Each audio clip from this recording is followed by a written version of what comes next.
Hi, this is Jeffrey, and in this video, I wanted to show you my vintage Wollensak Eye-Matic Model 46 8mm movie camera. Now, I bought this because I just loved the way this camera looks. They simply do not make cameras like this anymore. I bought this on eBay a few years back. It's in really excellent condition. It's in very good to near mint condition. It's really excellent. And for a display piece, this is just wonderful. Now, this camera was manufactured back in 1958 by the Wollensak Corporation. They made many different types of movie cameras back then. Unfortunately, they don't exist anymore, but when they did exist, they produce a lot of very high quality, very interesting looking movie cameras. So let's get started in taking a look at this camera and its Art Deco design and some of its features. Now here's the right side of the camera, and as you can see, most of the camera has this really beautiful pattern on it. I don't know exactly the name of this pattern, but the way it was manufactured, it is just a very crisp, very nice, very interesting pattern on the metal shell of the camera. And it's just something that is so unique that you simply do not see anymore. Now, what we also have here is the footage dial.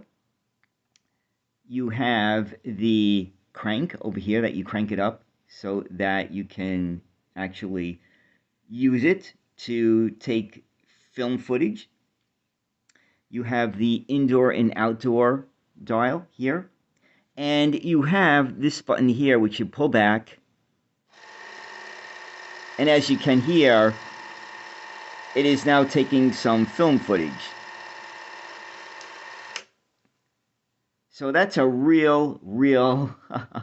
that's a really great sounding mechanism in this camera. That's how cameras should sound. But you know, with all of our digital technology today, we simply do not have this kind of a sound coming from a camera. So let's take a look at the front of this camera.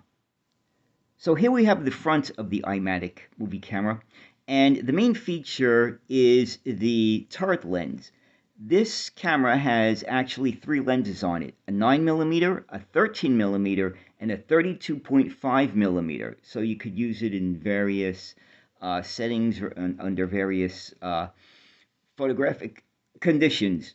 Now, as you can see on the left, we have the viewfinder.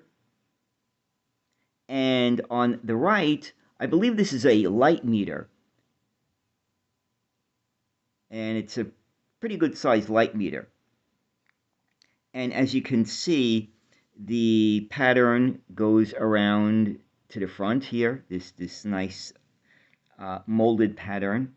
And also, which you can see, is that the striping on this silver part in the middle also wraps around the front.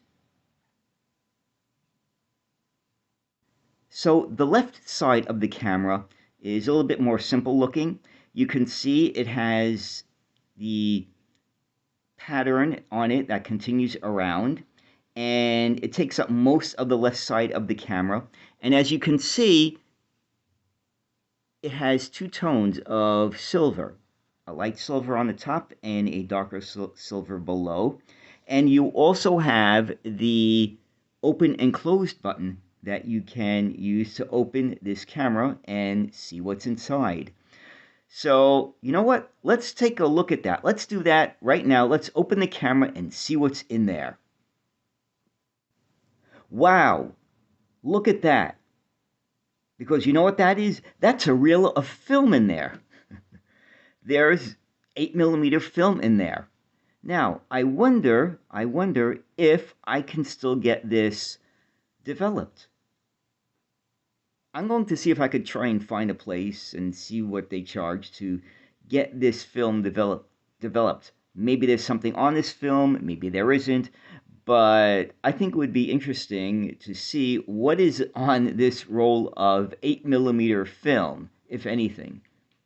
So maybe I'll look into that in getting this film developed. Now, as you can also see, even on the inside, there's this beautiful pattern here. I believe that's called perlage, and you know the the attention to detail that they have built into this camera is really fantastic, because you're not going to see this on a camera today. You are not going to see it on a camera today.